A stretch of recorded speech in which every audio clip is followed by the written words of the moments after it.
For my changing places assignment, I have selected Indonesia. Indonesia is the world's largest archipelagic state of 17,000 islands, measuring 1.9 million square kilometers.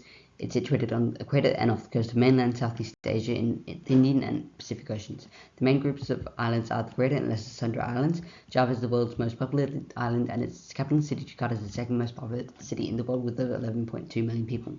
Most of Indonesia is land, and the rest are inland seas. It is mostly made up of coastal lowlands with mountains in the interior of the larger islands. There are more than 500 lakes and over 17,000 rivers scattered across the islands. It has the largest number of active volcanoes in the world. 60 years ago, 90% of Indonesia was rainforest. Due to deforestation, urbanization, lumber production, palm oil, and coffee plantations, there is only 50% rainforest left. Indonesia has a population of over 280 million people. Just 8 of the islands are densely populated, and these have the country's top 20 most populous urban areas. This population heat map shows the high concentration in Java and parts of Sumatra relative to other parts of the nation. 70% of Indonesia's population live on Java, which is considered to be one of the most densely populated areas on the planet. Its capital city, Jakarta, is the second most populated city in the world with over 11.2 million people. However, Java accounts for only 6% of the nation's overall landmass. This chart shows the historic and projected urban and rural populations in Indonesia. Currently, 60% of the population live in urban areas with an annual growth rate of 1.99%, which is projected to continue growing. Indonesia has 5 main metropolitan areas, 4 in Java, including the largest, the Jakarta metro area with over 33 million people.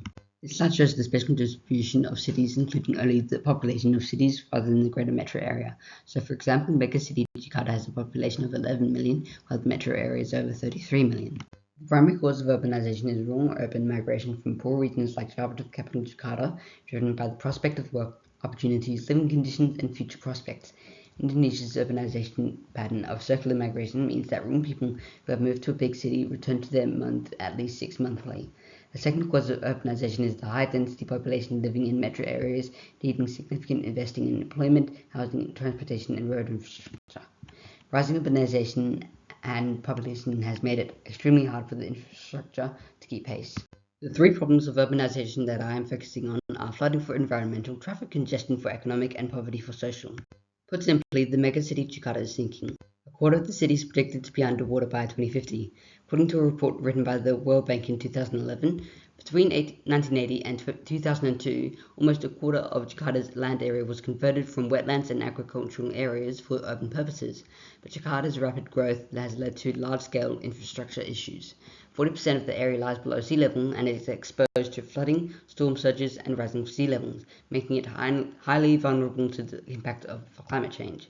Frequent flooding has resulted in significant economic losses and casualties, and combined with land subsidence, is likely to continue to be a significant issue in the future. Traffic congestion is one of the most significant economic problems due to rapid urbanization in Jakarta. According to a report by the Oxford Business Group titled Indonesia Increases Attempt to Address Urban Traffic Congestion, it is estimated that 4 million commuters from the greater Jakarta area travel for work daily to the city centre. Congestion costs the economy an estimated $5 billion every year. Fueling this is that car ownership, which is seen as a symbol of wealth and prosperity. CEIC Data Economic and Investment Research Analysis estimated in 2018 that over 4 million cars were owned in Jakarta. As a result, the pace of urbanization was outstripping the country's infrastructure plans.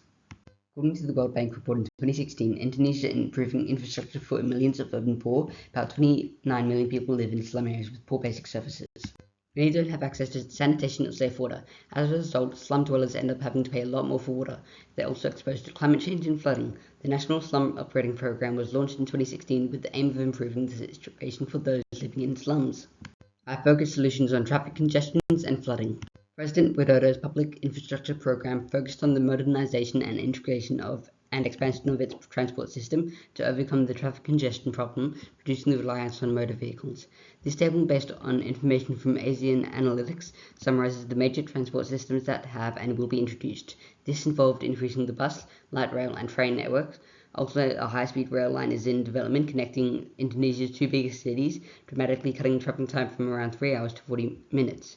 The TomTom Travel Index reported that in just 5 years, Jakarta went from the 4th most congested city in the world in 2017 to the 29th in 2022, showing how successful the solution has proved. To solve the problem of flooding and Jakarta sinking, the Indonesian government in 2019 announced a $33 billion plan to relocate the nation's capital 1,000 kilometers away to Kalimantan on the island of Borneo. The New York Times describes the design of the new capital, Nusantara, as a sustainable forest city built with the environment at its heart, running on renewable energy and plans to be carbon neutral by 2045.